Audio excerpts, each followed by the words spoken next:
This episode is brought to you by FanRoll, your source for premium gaming dice. Get 10% off dice and dice accessories at fanrolldice.com with our code TRIALS10.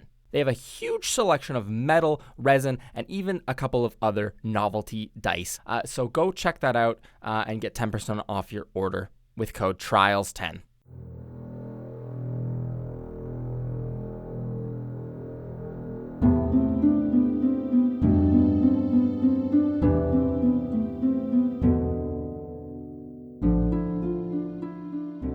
Hello, everybody, and welcome to episode 214 of Trials and Trebuchets. I'm your Dungeon Master, Luke, and joining me are my players, whose names are... Hello, my name is Ben, and I am the big winner. I play the level 11 Tiefling Fighter, Boo Bolero. Get it twisted, you will win. You're the winner, chicken dinner. I'm the big loser. Hi, I'm Carla, and I've played level 11 Tiefling Roguelock Integrity Isla Idleberry. Full name. Avarice. Death. Whimsy. Integrity.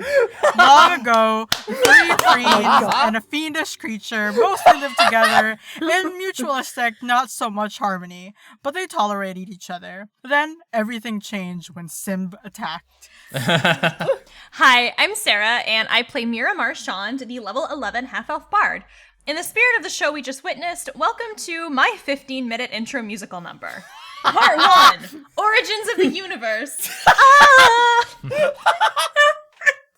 Hi, my name is Sam, and I played level 11 Human Sorceress Serendipitous Interlude. You might recognize my likeness from the hit play that was actually done, you won't believe this, at the betting house. Oh my gosh.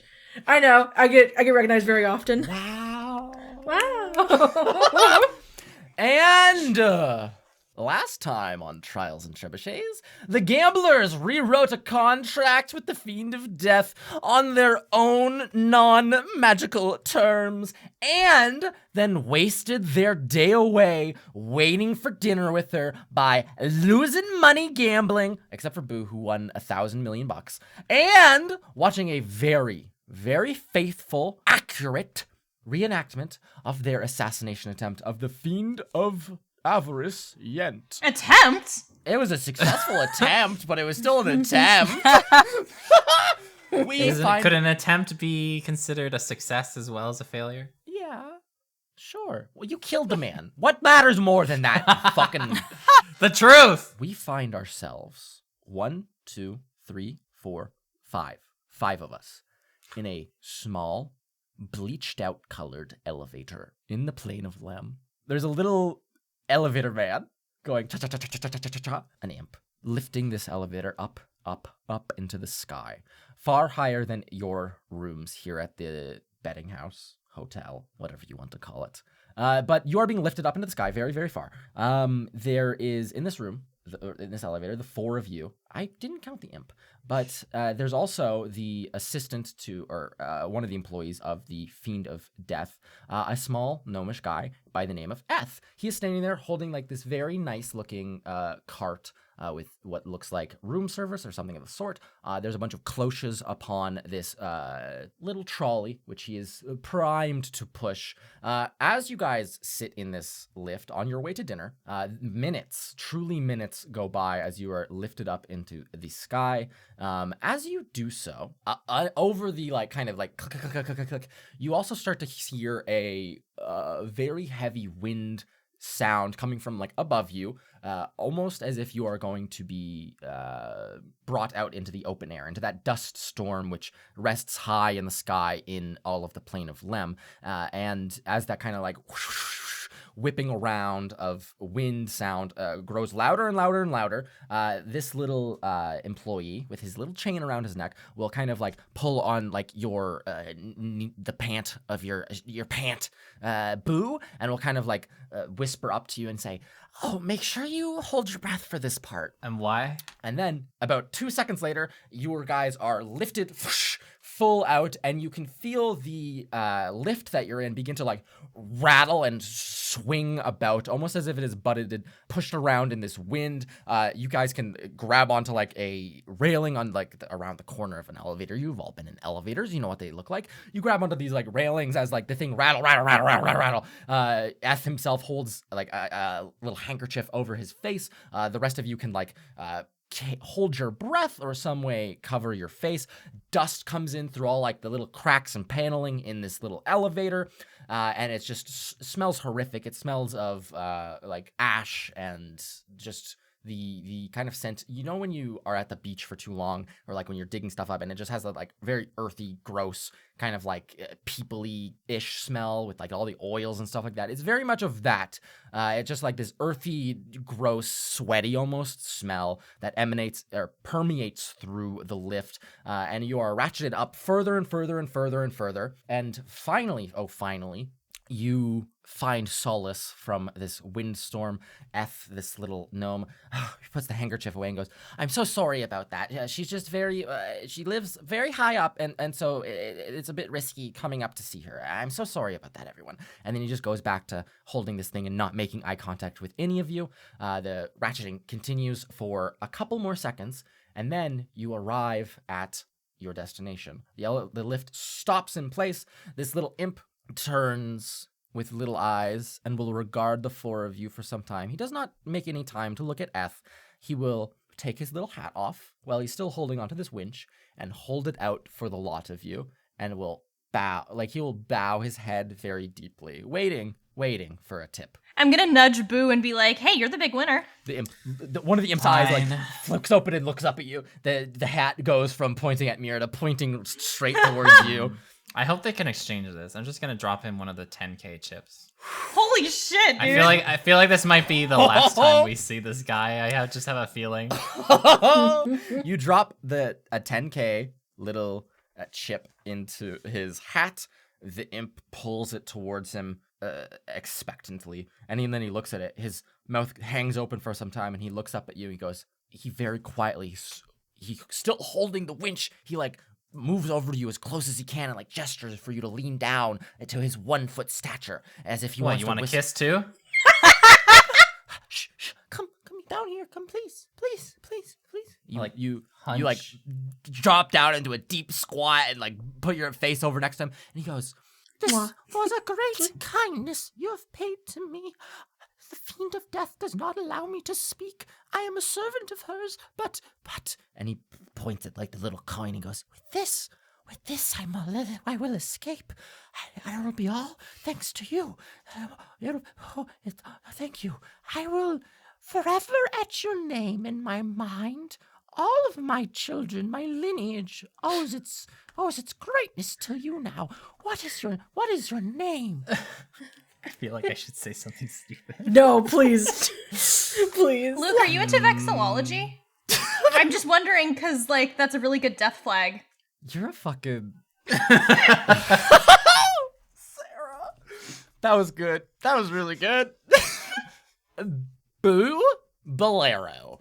He's looking at you in your little eyes.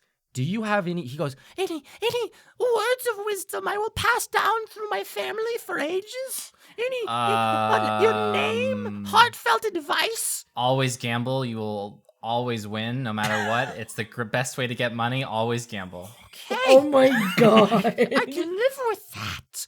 Thank you. And also, good luck. He like leans down and kisses your shoe. And I have just oh my God. doomed his Go family off. to a lifelong, never-ending debt. Slides the chip into his little waistcoat and he bows deeply. Eth has already pushed the cart off and is looking behind him, waiting for you guys.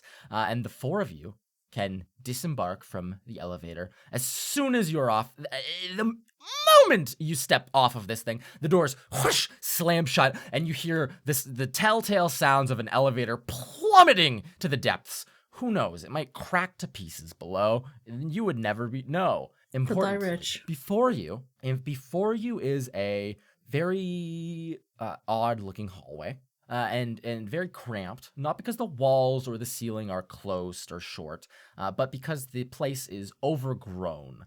Vines cover the walls. They push into like the corners near the ceiling, near the floor, almost threatening to break the structure here. It is made of white marble, but still there seems to be like a stress as the vines are growing out of it. As you walk down the hallway, even the carpet underfoot, you need to be careful with your footing, elsewise you might trip. And all coating these vines are these flowers of black and white. And as you walk forth, they are almost shut, little buds. And as you approach, as you move forwards in the hallway, they bloom and all their petals flare out, and almost like a very faint light emits from each and every single one, which as you progress down this long hallway lights your path and also darkens where you have been. It makes this hallway seem quite distant, quite long. As you guys walk along, Eth, this little gnome, is struggling mightily to keep this room service cart pushing forward properly on this like rough terrain. You can hear him grunting and pushing and having a hard time. You guys quickly outpace him, unless you'd like to stick around or help him. I don't know if that's your cup of tea. No.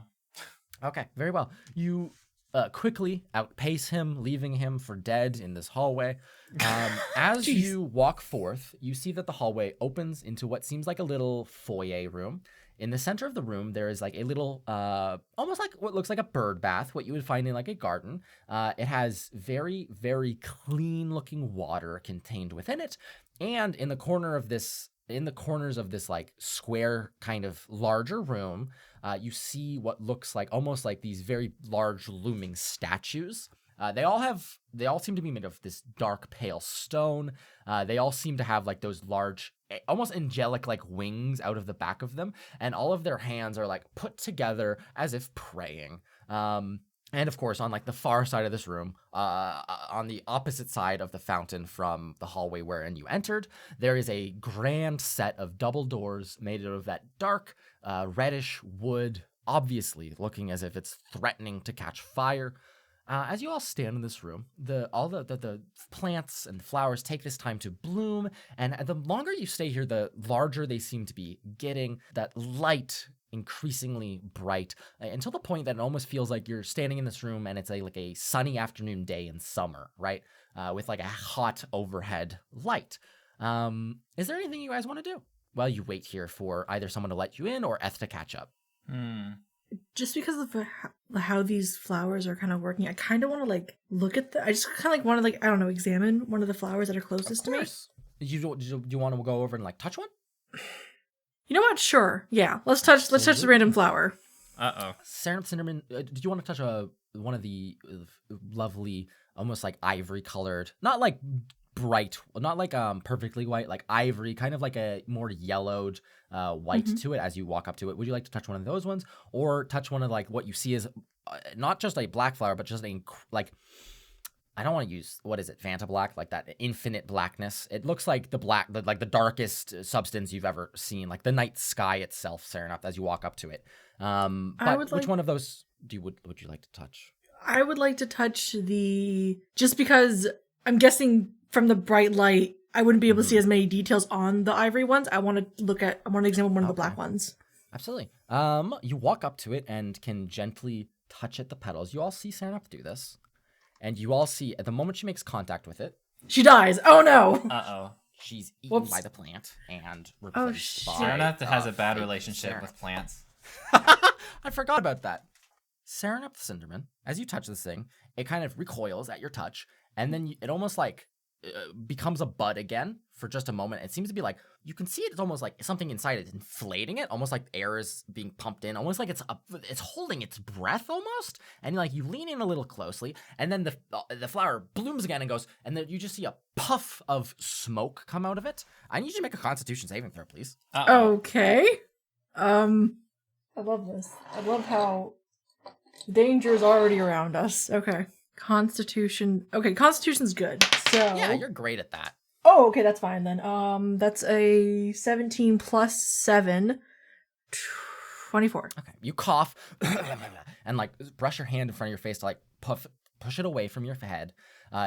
It seems to be like spores or gas and smoke of some sort, and it puffs out of your face, and then very quickly just drops to the ground. You all see this, and then you all are hit with the stench of what smells like a rotting body. Oh. Oh, it's one of these flowers. Oh, what did you do? One of what? There's a type of flower that it literally just smells like death. Yeah, no kidding. Yeah, I don't remember the name, but like, I've never experienced this in person. Ugh. This is... You can all see Sarah's face is now covered in like a little bit of like what looks like soot almost, as it was blown out at her. Let's try and not touch any more flowers. Yeah, good I idea. can't help but feel like all of the Fiend of Death stuff is gonna be deathy. I'm gonna be like Fair wiping enough. my face off. Yep. I think you're talking about the Dedifer. The flower Dedifer? Isn't that the Oblex that, tried to kidnap everyone last year? The what?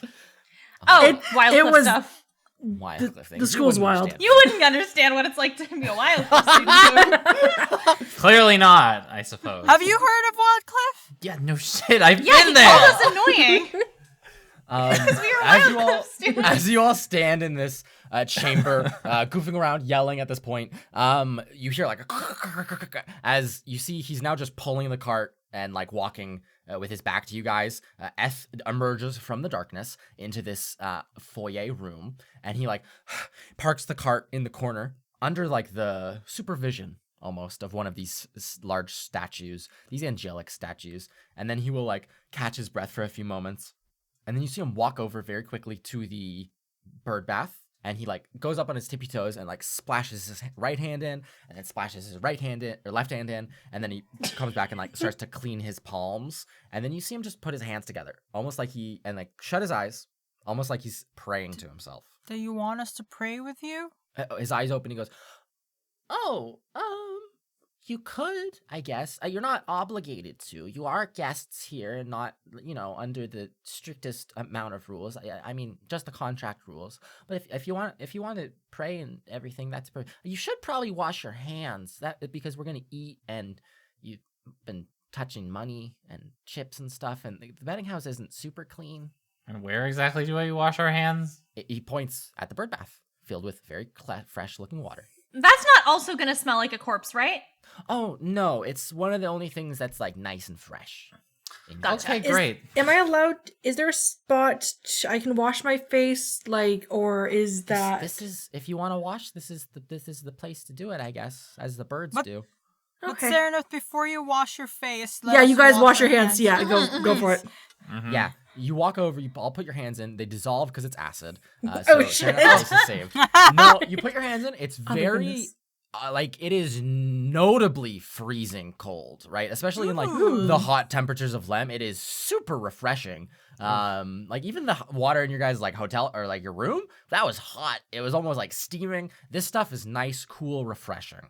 I'll wash my left hand, but I want to keep the signature on my prosthetic. Prosthetic. Okay, perfect. I honestly thought you got it like signed, I don't know, like on the bicep or something, not like right on the palm. But nonetheless, you wash your right hand, or I wash my left hand. your left hand. Sorry, I forget these things. Right hand is You have just so many hands going on. I wash know. a hand. You scrub your little Bigby's you, like, hand, mage wash your hand. left hand. Everyone else can clean. Once they signal for it to be safe, Sarah, you can walk up and just splash your face a little bit. The moment you do, that like smoke, that soot washes right off. It comes off very easily. And as you guys are like quietly cleaning up, you see that F has returned to like saying a little prayer. Were any of you going to also do such a thing or no? No. Who are you praying to? He opens his eyes and like breathes out a little bit and goes, "My mistake," under his breath, and you hear his voice go like a bit ragged and goes, "I was just saying a prayer to our great and gracious Lem. Now, please, I need to get through this. It's part of my job, please." And Okay. he goes back to being quiet. I'm gonna pray. Yeah, I'll You're do gonna the pray? same silently. I'm just- I know we're not allowed to speak the names of other gods. Yes. So You're not allowed to Yeah. speak the names, but are you praying to any other gods other than Lem? I really what I'm doing is like thank you for letting us, like, I'm not gonna say the name, but like thank you for letting us be here. Yeah. Perfect. This Mira place is Marchand. yeah. This place is lit. Thanks for letting us stay, bro. That play was Mira amazing. Tip them, please. Mira Marchand, you put your hands together, close your little eyes. I'm not gonna like say any names, even in my head, but I'm gonna be like, hey, if you can hear me, thanks for all the help with the fight in Troil.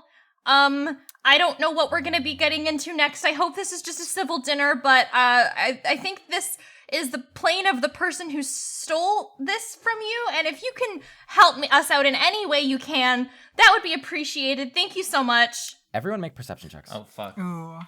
Mira gets struck down by lightning. Oh shit! 7 This plus entire place is 4. just death. It is. 11. 11. 11 to 11. 11. That is Perception. That is a 16. Okay. That's a 18. Okay. For a second, no longer, no shorter, Mira, you don't notice this because your eyes are shut. There's no tactile sensation associated with it. Boo, you're in your own world. You're like staring at that plate of food. You're looking at the little servant guy. You're like looking around this room, kind of sizing things up, I think would be a good way to put it, like preparing yourself for maybe the worst.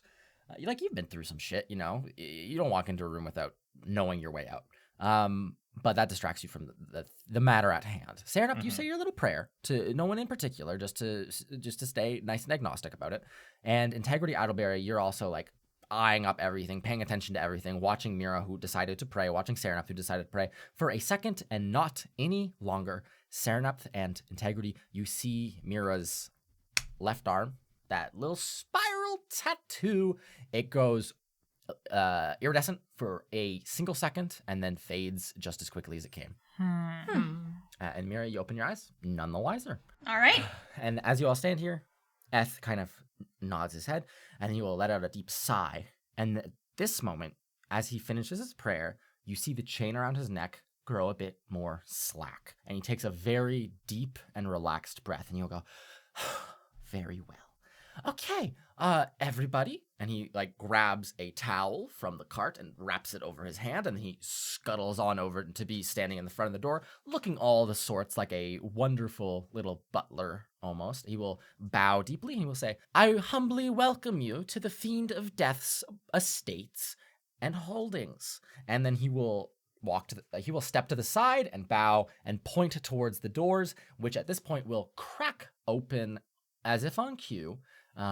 Just slightly, just a little, just wide enough for maybe one person at a time to walk through.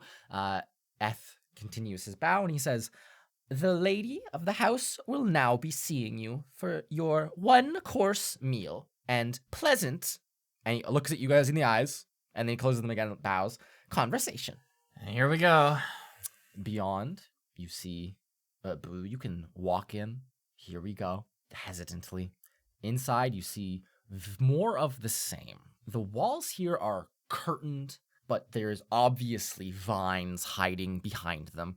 The floor is rough, just like before, vines growing over the carpet. You have to mind your step as you walk into the room. The ceiling has this, it's almost as if someone hung a curtain on the ceiling itself, and it is like kind of drooped quite deeply down towards this long table that's in the middle of the room. It's a beautiful wooden table. All the trimming, all the edge work is done in like this beautiful gold, as if someone sat here and like sculpted every little piece. There you see like little emblazonments of horses, gargoyles at certain points, fiendish horns here and there, and also as you walk into the room, the four of you can see even the grain of the table almost seems to be manipulated in some way to make what you can almost piece together as like a tableau or a mural of some sort. Although because it's all just this kind of like monochrome color, it's difficult to piece together, but it looks like to be some is abstract at most piece of art that's constructed here. In this room, there is 5 chairs on either side of this table along the long edges. And when you walk in, there's no chair for you at this like short edge. And then at the far side, you see a set of doors, and in front of it, like a properly ornate looking chair, presumably for whoever is going to be heading this up, aka the Fiend of Death. As you look, you see that there are 5 plates set out. 4 of them have your guys' names on them, and you can walk over to it. Integrity and Boo, your plates with your full names are set so that you would be sitting on the right and left-hand side of the Fiend of Death. Great. Mira and Serenep, you are sitting at the furthest away from that, so the very first seats essentially when you would walk in, like on either side, right and left. And there's also one other seat set out, and you see that on it, it says Count Hucktool. And that is on like the left side. There is actually no chair there. I've lied to you before. So on the left side, there's only 4 chairs, and there's a gap missing where Count Hucktool will take his seat. Beyond this, the room is eerily silent.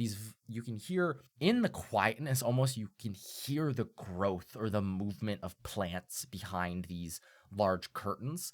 And if you were to like look deeply, you could probably see the base of another one, a set of those statues, angelic statues in the corners, although only like the feet sticking out from underneath the curtains. Are you going to do anything in this room, or are you just going to silently take your seats?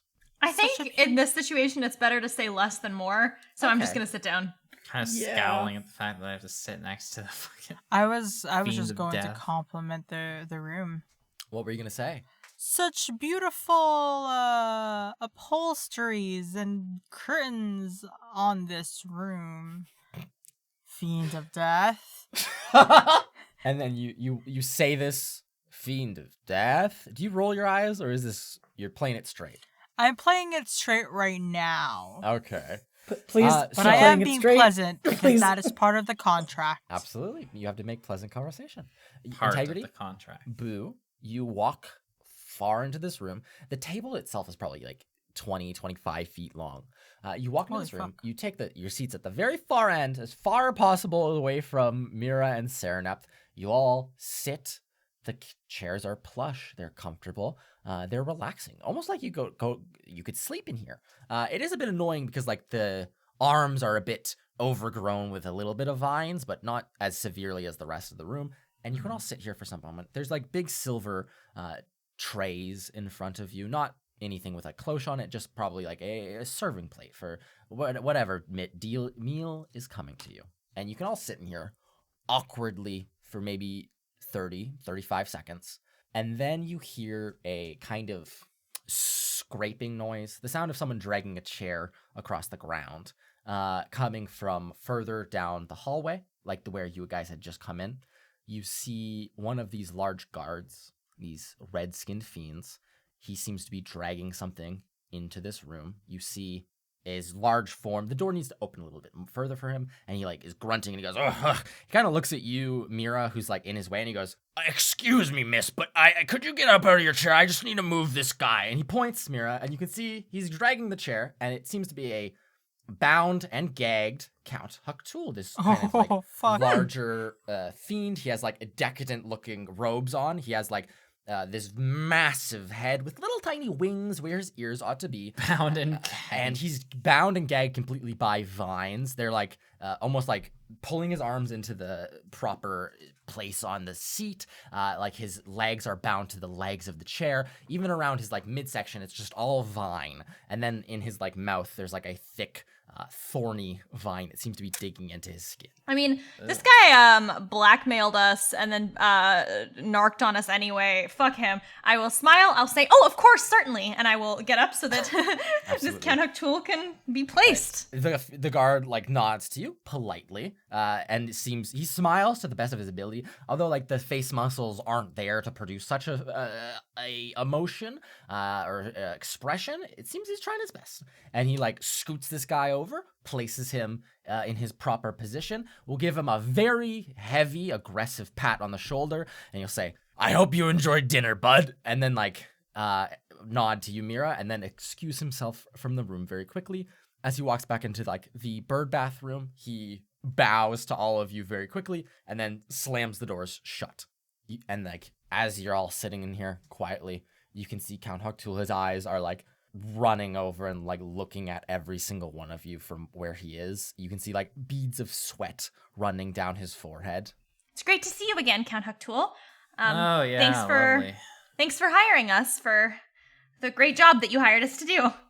He looks at you, and like you can see he's trying to breathe very heavily, and he like you see he almost tries to open his mouth further as if he's trying to fight against his bonds. And as he does, like the vine that's like growing as if it was a rope covering his mouth, it just grows larger. The thorns pierce into like the skin on his face, and he like it winces in pain as he sits there. The vines that are binding his hands to the armrests also bind ever tighter, just like those chains that you had been tied up with, Serenep Cinderman. You all sit here. Mira, you look just plumb happy to be making fun, like just the ability to be face to face with this man.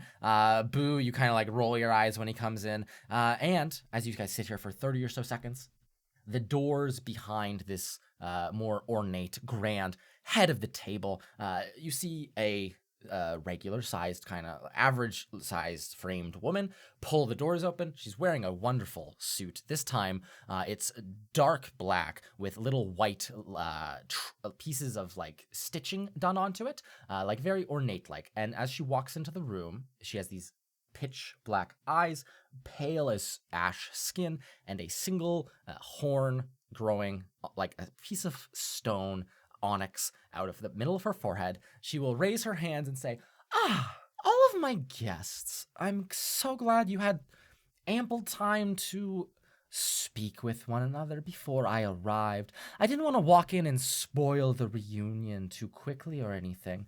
And she closes the doors behind her. You can very, very quickly see that it seems to be like an office of sorts, and it's very dark in there. But she closes the doors before you can see anything beyond that. And she will walk over Boo on your side of the table and put a hand on your shoulder and will say, just smile down at you, go, I'm so glad that you all accepted my invitation, and I'm so glad to hear that of your success gambling downstairs. You have my firm congratulations. We don't have anyone running the books right now, but I'm sure that'll get sorted out sometime. And she grips your shoulder, congratulatory, like, before moving down the table towards Count Hucktool. She places a hand on his shoulder and will say, the Count, have you regaled everyone with how you've betrayed them? Your wonderful tale of courage in coming to me. Everyone, have you had a chance to say hello to your wonderful patron here? Yes. And thank you for inviting us here. I'm so glad you agreed. Albeit on different terms than I had hoped, but nonetheless, I'm glad you signed and agreed to come and have some pleasant conversation. We only wanted to ensure that if we were attacked or something came up unexpectedly, we would be provided for. But thank you for providing such reasonable terms. Of course. And of course, to be clear in my intention with my original contract, if you were attacked and you were to defend yourself, of course I would approve of such a use of violence. Mm-hmm. Obviously. It was only an attempt to prevent inviting assassins into my own home. You understand. Totally understandable. You're very reasonable. Oh, thank you. I hope you're not just saying that. Me? I only tell the truth. Make a deception check. I only tell truth, says the liar. Says the lady who has like plus 14 to deception. I actually don't. Oh, I'm sorry. She has plus 15. I only have a plus 2. Okay, I'm feeling a little bit lucky right now. Oh, did you roll badly? I rolled like a 7, which would mean a 9. Okay. You feel lucky. Okay, that's better. That is a 19. A 19. She looks at you, she smiles, and she goes, oh, you're all such wonderful guests. But, Hucktool, you're not saying a word. We're all friends here, aren't we? People who pay people to kill people, people who invite each other into their mess to talk shop on such things. Hucktool, you're being a rude member of the dinner party. Wouldn't you all agree? She looks to you guys for, like, confirmation. Serenep, she looks directly at you and she goes, wouldn't you say, isn't he being a rude old man, not saying anything? Do you think he thinks he's above us since he's a count, has a fancy title? What expression can I kind of see on the Count's face right now? The Count's face, he looks terrified. He looks at you in fear. The Fiend of Death, Horst, looks at you. Her expression is as flat as they come. Completely neutral. I place a pleasant smile on my face, and I say, I don't want to just instantly have this dude accidentally get killed. Well, I mean, we were having pleasant conversation at this time. If he wishes to be silent for the moment, I'm sure we'll be able to catch up later. I suppose. You. And she looks at you, Integrity, and she goes, by chance, do you have a knife on you? A knife? A knife, a dagger of sorts. I do have a dagger. It is Something to my cut. weapon of Something to... choice. Your weapon of choice. I never would have guessed. Would you mind? And she puts both hands firmly on Hucktu's shoulders. She goes, coming over and loosening him up a bit? Oh, of He course. seems so frightful, frigid to talk with us. Did you want me to cut him loose, like, for everything, or No, obviously not everything. just his mouth? Just the mouth. Okay. Well, thank you for clarifying that for me.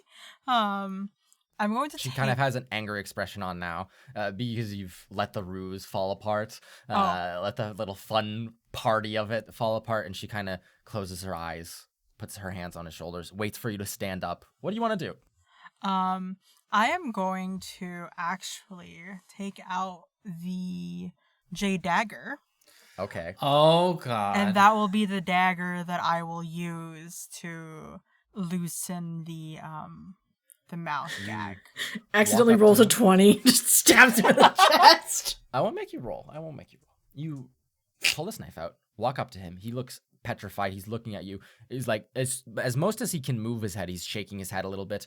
You walk up to him. You place this knife underneath this vine, and it cuts easily like butter. Integrity. It falls to the ground and immediately rots, and this smell of decay and death fills all of your guys' noses. Ugh. It like lands on the table, and Horst goes, "Oh, that's distasteful," and grabs it and like throws it onto the floor, like underneath one of the curtains, as if that makes anything better. And she will look at you, Integrity Idleberry, and say, "Wonderful." As you're still holding this knife up to Hucktul, he looks at you, and you can hear him very quietly as he looks up to you and says, "I'm so sorry. Please help. Kill her now, quickly, while you have the." And you see her just dig her like fingernails into his shoulders, and she goes, "Were you saying something, Count?" And he like looks at you with panic in his eyes, Integrity Idleberry. I'm going to close my eyes and look at my friends. Okay. Trying to honestly at this point not heed to his call, because I can't start a fight in the first place. So it's sort of like You I can. have to look away from this and not act Okay. on the Count's request. As you like look away, you hear him breathing deep, and he like looks down at the table itself. He looks terrified of the situation. He looks like a man who thinks he's about to die. In this moment of tension, it all dissipates, and it doesn't dissipate entirely, but it dissipates quickly as the Fiend of Death pulls her hands back to herself, and will put a hand on your shoulder and will say, "Thank you so much. You can take a seat again," and will walk herself back to the head of the table and will sit down there, folding her hands in front of you. Integrity, you can take a seat at her left hand. She will look at you. She will look at Boo. She will look down at Hucktul. She will look at you, Mira. She will look at Serenupth. And she will lean back with a little grin on her face and go, "Now, Count, was there anything that you wanted to say to us all?" And before she can even finish that sentence, Count Hucktul looks over to you now, Mira, who's like the closest person to her, who's not Boo, who he looks to be a little bit afraid of. And he will look to you and say, "I never meant to betray you. It was a misunderstanding. I assumed you would fail in your task, and it would be null. There would be no illness towards it. I swear to you. I swear to you. I swear to you." I misunderstood. I thought you betrayed us. You sent us to die instead. You know what? I totally understand. No. I had confidence in your abilities, just a distrust of Yent. He was a tricksy man. I didn't believe that you would be able to. No, please. He's stops himself. He's stumbling over his words, contradicting himself. I don't say anything else to him. Okay. I recognize who has the power in this room, and I don't have any desire to align with Count Hucktul right now. Okay. Anyone else? He's only getting an empty stare from me. He's He getting looks nothing over. else. Yeah, he looks to you, Boo, fearful, like shaking a little bit, and you just glare at him, and he immediately looks away from you. Considering that this is probably still pleasant conversation, Yent is a tricksy fiend, as you say. Yes, terribly. He has tricks up his sleeves. He's taken magic from other places. Changes his face. Those sorts of things. Please, you must forgive me. It's the way of things here in Lem. It's just business. Did he also play tricks with your heart? Oh, shit. His face drops. He looks at you, taken aback, and he will say, he almost contorts his face after a few moments in anger, and he'll say, "How dare you? How dare..." And he looks like he's trying to lift up his hands. He goes, "How dare you bring up private matters? They're beneath you. As our wonderful host did say, am a count. That does afford me some luxury still in this place. How dare you bring up my personal matters?" I'm going to... I do have it in my pocket right now. Oh boy. I'm just gonna like rest my hand on it just to kind of remind myself that, and I'm gonna say, so correct me if I'm wrong, but when we had our discussion earlier, there was quite some personal scorn when you asked us to, well, you know. So this is what it is. He looks at the Fiend of Death. He goes, "You've brought these children here to play at insulting me, and then what? So you can kill me in a few moments? Is that it? Here to embarrass me in front of 4 people I care not about?" He looks to you, Boo, and he goes, "If you free me from this, I will pay you handsomely. I guarantee you that." You didn't hear about his gambling day, did you? There's nothing you can give me that I want from you. Sorry. His face drops. His expression falls. He has found no ledge to cling to in this room. That letter of yours was cute, though. He sneers at you and then looks despondent forwards. The Fiend of Death is kind of like sitting, her legs crossed at the table, her hand holding her chin, and she goes, "He gave up so fast. That was boring. Do you think we should bring wonderful old Yent in here so that they can have a conversation? Wouldn't that be wonderful?" And she looks over to you, Integrity. "Wouldn't that be fantastic?" And she picks up a little bell sitting right in front of her. This little head silver gonna bell. be on a silver She, fucking... she rings it I a couple love times. that The doors idea. Oh my open. God. Little old Yeth opens the door. She goes, "Bring us Yent, please." And he bows. He runs back to the cart. He runs forward with a silver platter and a cloche. He runs over to right in front of Huck Tool. We'll place the tray there, and we'll say, like, he's very nervous. He seems to be shaking a little bit. And he goes, "For your viewing pleasure, the fiend of avarice, Yent." And he pulls like the little cloche off the top and scurries out of the room. You see the red-haired, grimy little face, the elven head of the fiend you had killed. Oh, I knew it. Paktul looks down at it, almost like a little bit in disbelief. He has like this green, kind of like olive-colored skin, but there is like a flush or a paleness that emanates from like right around his nose area. And he looks down at it, and he kind of like sneers at it, and you see him just spit forwards. Oh. And he like leans back and he goes, "You've succeeded in your task beautifully, as no one had any doubts to. Now, this matter of having dinner together, you'll of course untie me, Horst. Someone of my stature shouldn't be bound like this, even by someone such as powerful as you. Don't you agree?" He'll look over to you, Mirren. I said, "Don't you agree? Wouldn't it be? You wouldn't want to be tied up in a situation like this, would you? It's unbecoming. It's dehumanizing."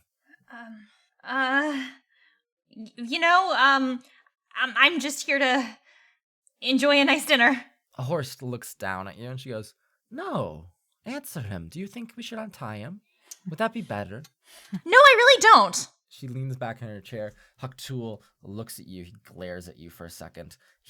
If all of you can read this expression on his face, he's like trying to put together a plan, something to get out of here, trying to anything whatsoever, trying to turn you guys.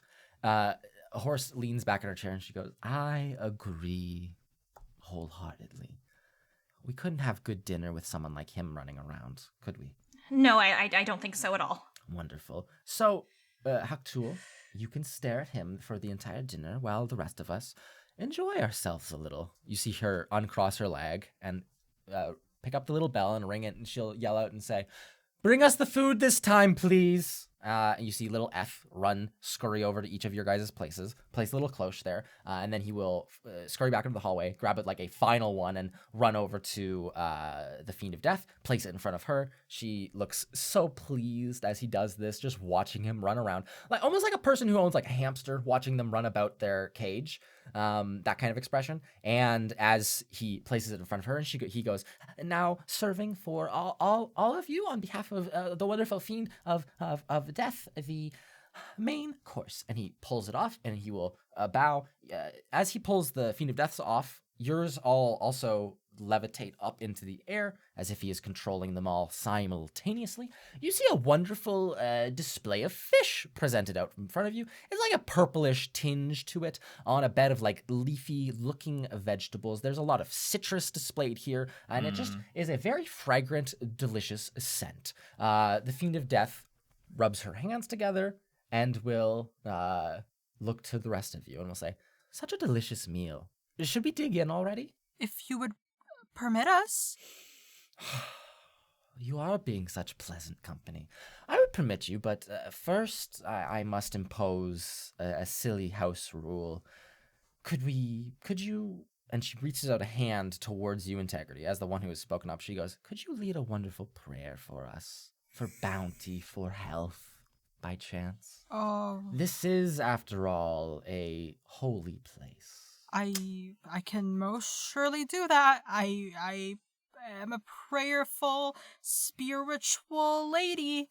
To the god Lem, we thank you for this bounty, for this blessing you have placed in front of our very faces that will nourish us in our bodies so that we may be strong and we may serve our purpose as you have willed us to be. We thank you for creating this Fiend of Death who has invited us into this beautiful home and has allowed us to be surrounded by such graceful company. Are you done? Yeah, yes, I'm done. Very How was well. that? You misstepped a few places, but that's fine. Please, my guests, please have your meal. And she leans back and doesn't touch hers. The rest of you, little forks and knives on either side, you can pick them up and begin to eat if you should so desire. Or if you're of the stoic, silent type, you can just sit here while everyone else eats and just kind of like look menacingly. I feel like this was fished from the river Styx. So I don't trust this food, but I think it would be rude not to, so I'm gonna eat something. Mira, you can take a bite. It is scrumptious. It tastes delicious. An unfamiliar flavor, but a good one to be sure. The unfamiliar flavor is pain and suffering. Is everyone going to take a little bite? I won't bite into the fish right away. I'm going to take a bit of the leafiness. Of course. Yeah. You can munch on that. Absolutely. You all, sorry, Boo, Integrity, will you eat? No, actually, I won't eat. You kind of like, do you like shove the plate away from you a little bit and just sit with your arms crossed? Or something No. like that? Oh, okay. You just sit there staring at it, looking at everyone eat. Integrity Adelberry? I'm going to debone the fish.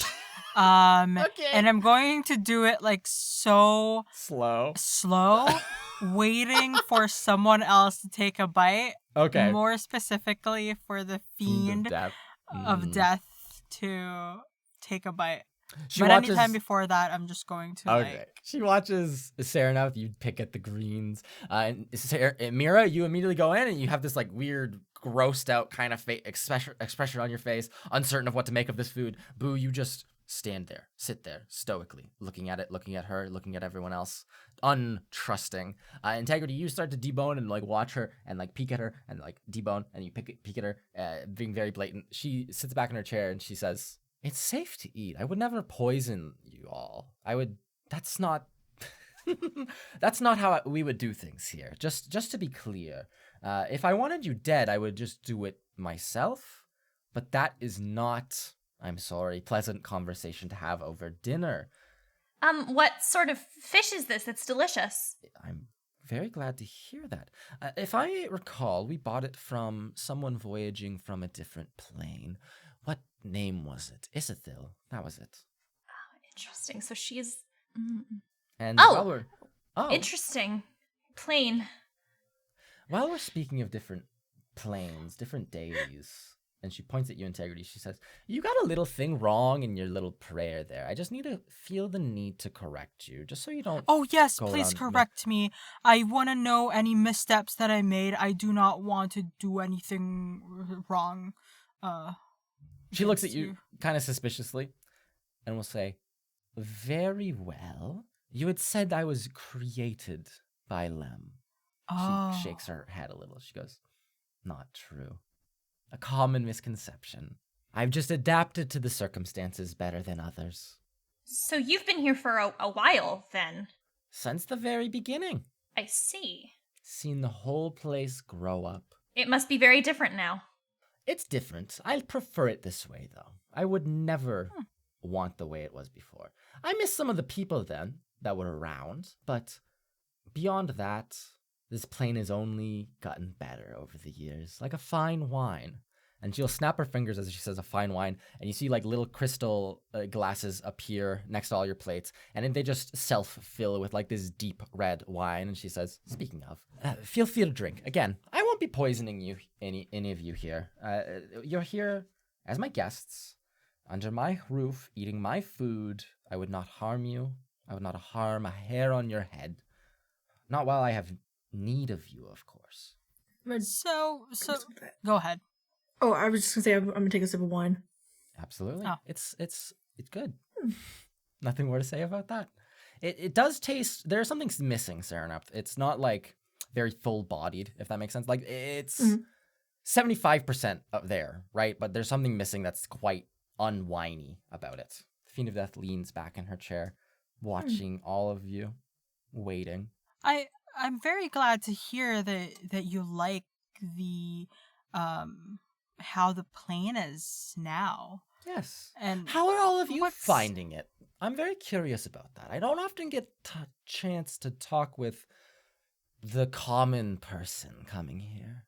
It's certainly interesting. Interesting. It's very different from what we're used to. What are you used to? Where have you been?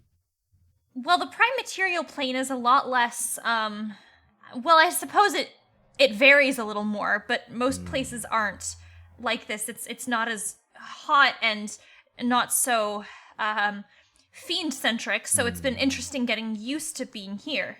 The temperature does take some time to get used to.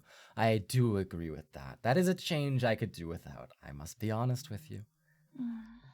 You've been very silent. And she points to her right at you, Boo, and she goes, "Do you find it distasteful here? Or is it not to your liking?" You could put it in more than one ways like that, I guess. Well, I apologize for that. I'm sure in some part it is due to my hands in the pot. What did you come here for, if you don't mind my asking, young man? That's for me to know. I'm sure it's for you to know, but I would love to know, and I would love to try to help you out if I can. I don't need your help. That's news. Sorry. To me. That's big news to me. I was under the impression that the 4 of us, 5 of us, could help one another out. I am, after all, one of the 3 or 2, devils running this establishment. I know quite a bit about who comes, who goes, who stays, who leaves forever, about what is here and who has what. I'm sure you didn't come here to just kill the Fiend of Avarice and that's it, right? After all, my wonderful associate out there, F, told me that when he had delivered the room service to you, you had asked him about 2 names if he knew the people. One Winslow Wallaby and one Quint Persimmon Pale. So if I'm not mistaken, those are the people you're here looking for, right? Are they here? And what does that matter to you? It matters greatly to me. I could point you in the right direction. I'm sure, and then as soon as we get what we're after, you come behind our backs and do exactly what your name entails and kill us. That's all it is, right? That's all this all is to you? Death is just one giant game for you to play in this one giant betting house. I am not the Fiend of Whimsy. I make no games. I play no... You don't have to play any games. The only thing that you care about is death. In the end, all things die by your hands, one way or the other. I'm sorry. I'm sorry to everybody else here. I am apparently can't do this anymore. I can't stand sitting next to this freak. Ooh. Boo! Boo. You know exactly what's going to happen. As soon as we do what she wants, she's going to come behind our backs and kill us, and everything will be for nothing. Do you want that? Do you want to die? Because I don't intend on dying here today. I don't intend on being a pawn on this board anymore. She's very obviously holding in some anger. You hear her breathe deeply under her breath, her eyes shut. She'll look up at you, Boo, and she'll say, "Very well, I understand. I apologize for how I've made myself appear to you, what you've made assumptions of me to be. The name does me no favors, I grant you that. My station here at Duplicity, nothing else. I exist as a person To please Lem? No." And she leans forward now. "I exist as a person to bring the dead from wherever they have perished here. To bring them to then the why aren't you out afterlife." there and doing that now? Why are you just sitting inside in your comfy little chair, just having your little servants run around, do whatever you like, and not actually doing your job?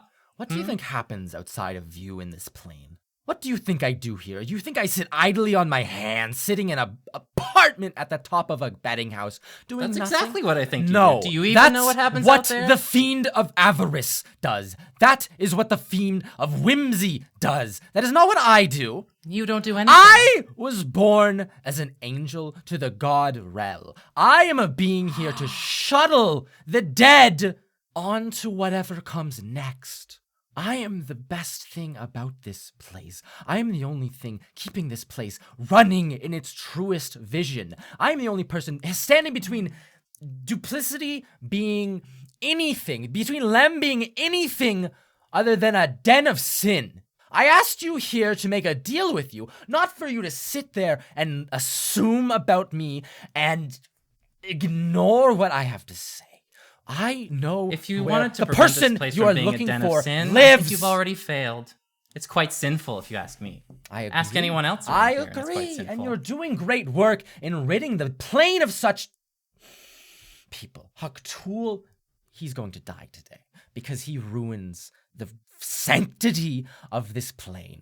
Oh, sanctity Yent this, sanctity that. Who needed cares? to die. Boo, we are here for our friend too. Please. I'm not going to play puppet for this little know-it-all. This fallen angel. Give me a break. Well, we do. We have to. Okay? Please. You can do what you want. I'm going to get up out of the chair and I'm going to leave. Oh, you stand up and you're walking away.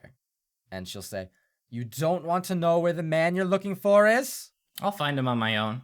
Good luck." And you walk out, you push the doors open. This little gnome, is startled by you walking out. You slam the doors behind you. You make for the elevator, I assume, right? Yep. You all hear the ratcheting and horrible sounds of the elevator outside. The Fiend of Death sits back in her chair and says, "Are the rest of you going to storm out as well? Follow his tracks?" No, we want what we came here for. "And what is that? Our friend Winsler. What would you do for him?" What do you want? I didn't get an answer to my question. Anything. Yeah, I mean, you've already seen what we did earlier. Yes, what you do so well. And you could do that even without him? That disagreeable, ill-tempered man? We'll find a way. Find a way. I will assure you that he'll be safe from me for now. But if you leave him here, he'll be under no such protections. That's that fine. He's trouble? not our friend. Very well. Winslow Wallaby is the boy you're looking for. And she will pull from her hip a little chain, and she will slide it down the table towards you, Mira Marchand. It's identical to the one Yent held in his hand. And then she will say, a master's lead. It's what the Fiend of Avarice was so great at doing. He built those for all of us so that we could keep the dead from passing on and use them for free labor. It also allows you to certain permissions with, I know you're familiar with the Heart of Desire, yes? Or were familiar, I guess, since it is no longer with us. Yes. She will stand up, sighing deeply. She has an air of being just like, she's trying to recover, like, but she looks very taken aback, caught off guard, right? Trying to save any face in this conversation that she can after Boo's outrage. She sighs deeply. She walks over to like the corner behind you, Integrity, and she will pull a single like braided rope, similar to like the one that was in your guys' room, the one that was holding up the curtains. She pulls on that very tightly, and you see that droopy curtain that was hanging above the table clung to the ceiling. It pulls back very slowly, and there, embedded in the ceiling, along the entire length of this room, is a very squeezed shut eyelid with little beautiful eyelashes coming out of it and everything. She will point a hand over to you, Mira Marchand, and will say, go ahead. Ask our wonderful guest here, the Eye of Delight, where your friend is. Okay. I'm going to touch the lead, and I'm going to, I guess, say out loud, where's Winsler? Mira, as you touch it, that feeling of like overwhelming control seeps into you. The thorns like almost make to start snaking around your fingers. If only you held it for a bit longer or held it a bit tighter. You feel connected, so many different voices, thoughts, souls, all tied up into this single item. And then you look up at this slammed shut eyelid and ask, where is Winsler? As you do so, the eyelid opens. The eye rolls down. You see this dark red iris. The whites are filled with little burst capillaries. It looks altogether grotesque, staring down at all of you, almost like bulging out of the socket in the ceiling. It looks over to you, rolling in the socket, Mira. It looks straight down towards you. You make eye contact with this great thing, and in a quiet voice, in this quiet room, you hear a whisper that goes, the soul of Winslow Wallaby was claimed by the Fiend of Whimsy, Galvan. The Fiend of Death kind of leans on her chair and she goes, isn't that easy? I let you do it because I assumed you wouldn't believe me if I did it. So you can ask it any question, and it has its limits. It's very good at tracking people down. I make a mental note to kill this thing and pass her back the chain. Perfect. You pass her back the chain, slide it along the table. She picks it up and she goes, oh, where is the peasant Quent Persimmon Pale? The eye spins and looks at her, and she kind of makes eye contact with you, Integrity, and she goes, this is just a brag more than anything, to send a point home. And she taps you on the shoulder. The eye looks down at her, and it goes, the soul of Quent Persimmon Pale was claimed by the Fiend of Whimsy, Galvan. And she smiles, and she goes, I was speaking only the truths to him, and I'm speaking only the truths to you. From what we said earlier, our talk yesterday, it sounds like you want the Fiend of Whimsy dead too. Am I understanding that right? That would be nice, yes.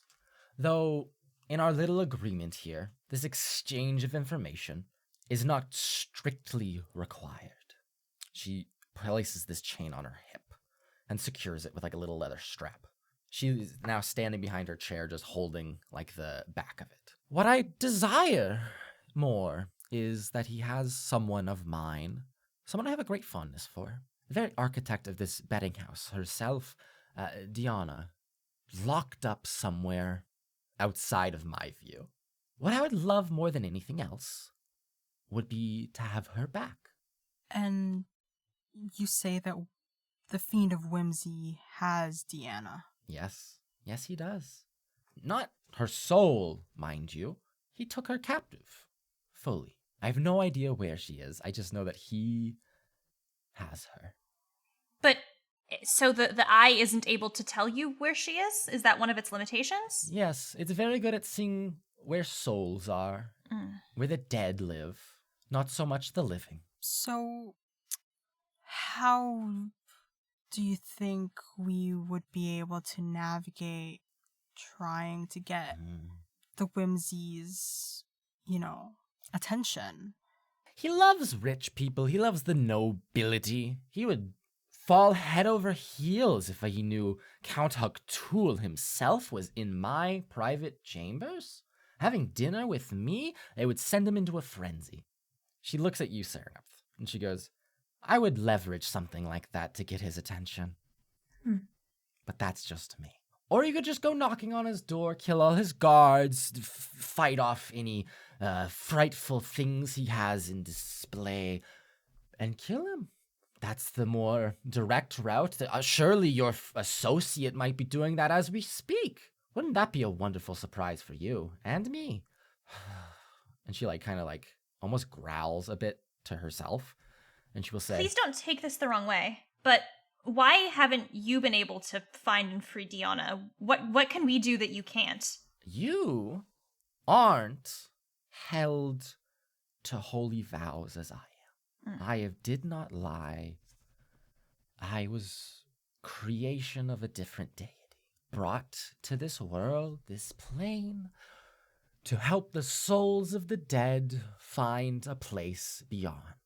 I have very many oaths made to gods themselves, different ones, mind you, about who I can and cannot harm, what I can and cannot do.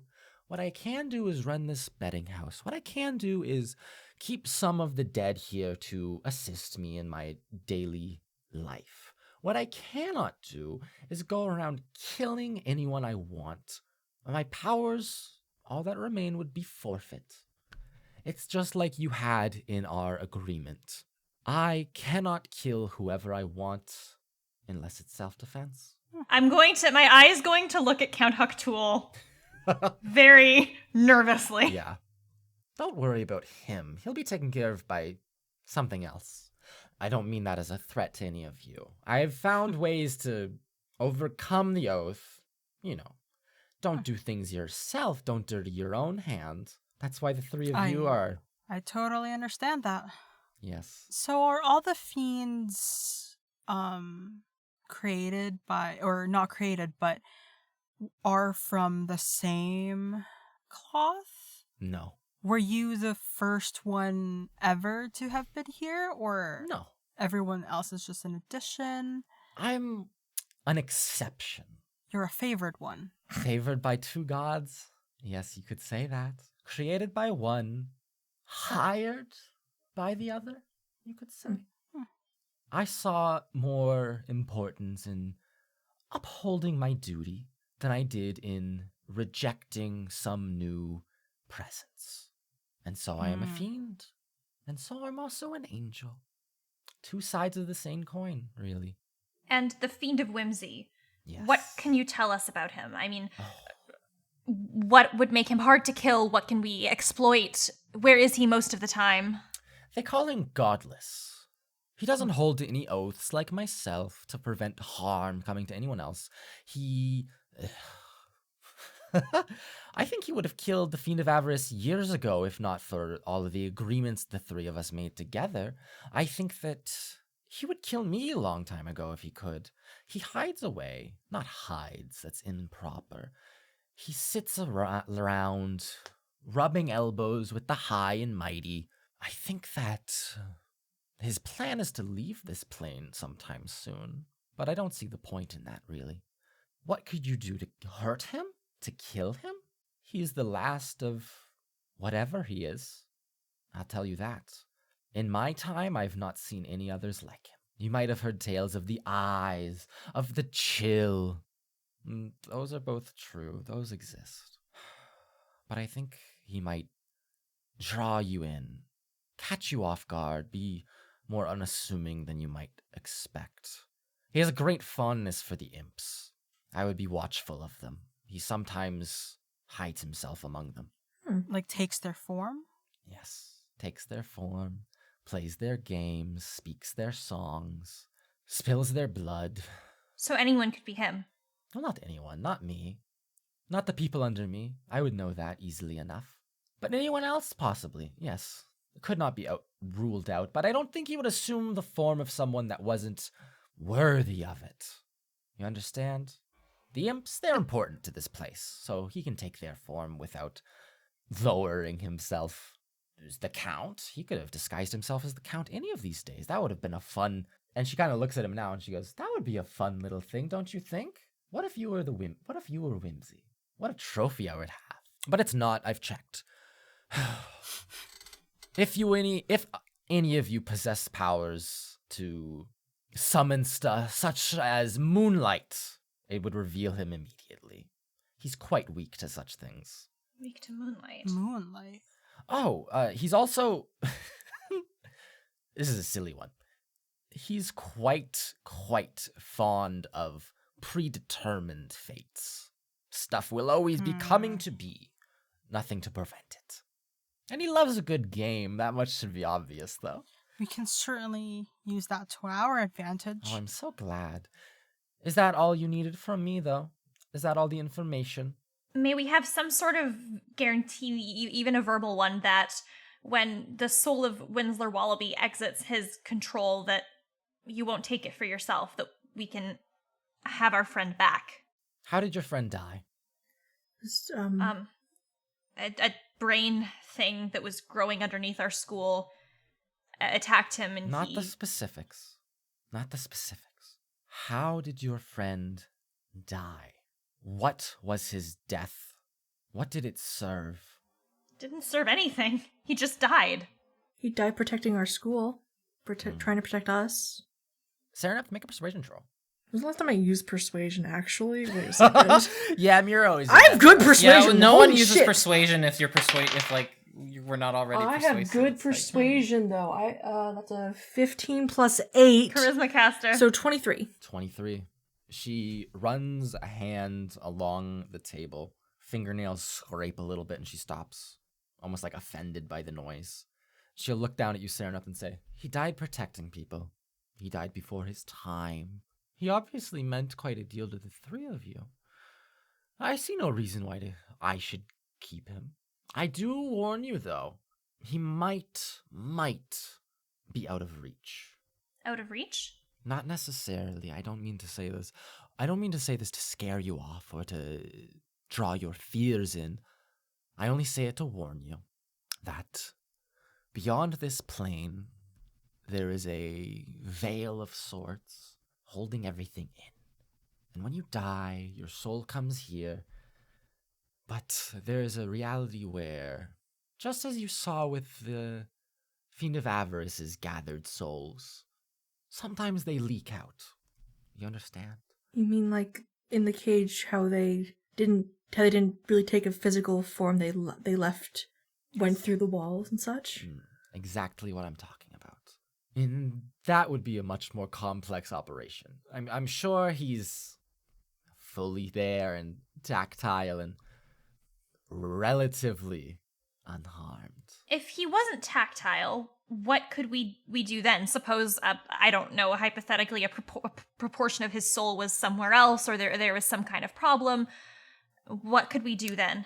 Well, if his soul is split, that's no matter. The other part should be safe enough. The worry is if the Fiend of Whimsy has no use for him.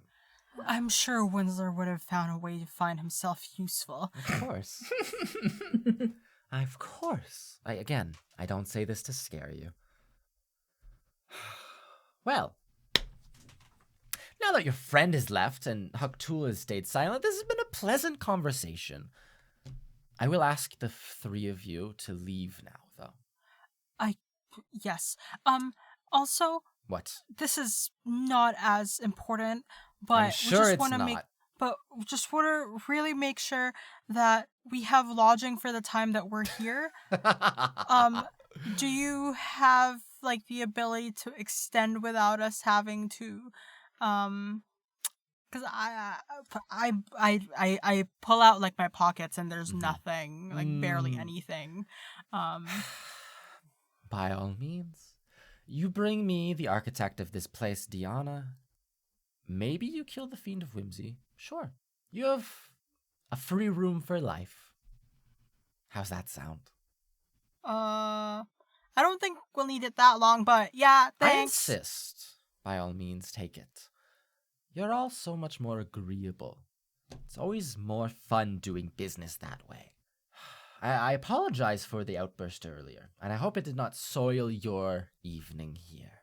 Now leave. Hucktool and I have matters to attend to of our own, and I would rather you did not see those. Thank you for having us. A very I'm going thin to take smile. my fish. You take the fish. And I'm going to put it in my pocket. Yes, you can pick it up. Your boneless fish, put it in your pocket. She does not blink at it. And Serenith, you can stand up as well. Is there anything you want to say as you depart? I will, just as we're kind of heading out, I will kind of turn back and I will say, I am sorry that our companion did not keep to what we signed. It's no matter. It didn't soil the evening. Pleasant conversation only means do not threaten to kill me, really. And it didn't come to that. In so clearest terms, at least. I will bow. Yes. Yeah. She nods her head at you. The three of you depart, close the doors. Eth escorts you to the elevator. We cut over to Boo Bolero. Where were you going? What were you doing?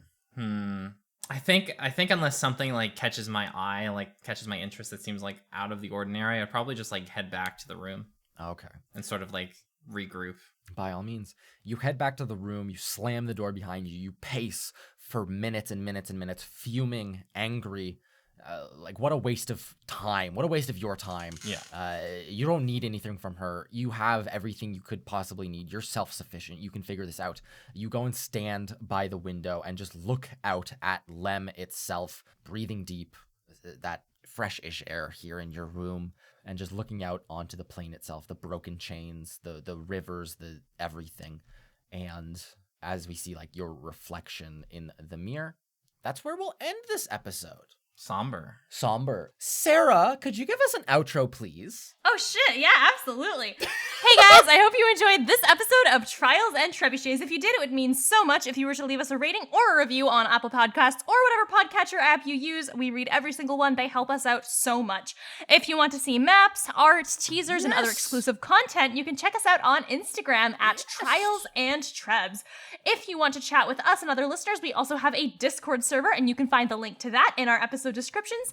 It's a great place, super chill. For those of you who want to be a little bit extra generous, we have two ways for you to do that. The first is our Patreon, and that's going to be at patreon.com/ you guessed it, Trials and Trebs. So in that case, you can get stuff like early access to CNC, bonus episodes, being able to vote on the bonus episode subject, being able to make your own NPC of the show, bloopers, DM notes, all kinds of stuff.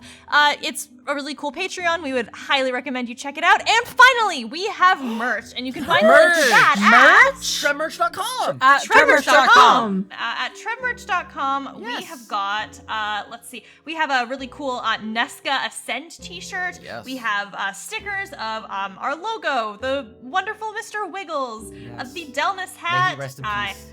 May he rest in peace. Wildcliff itself in a little snow globe with a snake around it. Keepsy, all kinds of cool stuff. So that's Trebmerch.com. Thank you so much. We'll see you next week. Or if you're binge listening, in 5, 4, 3. Bye. Bye.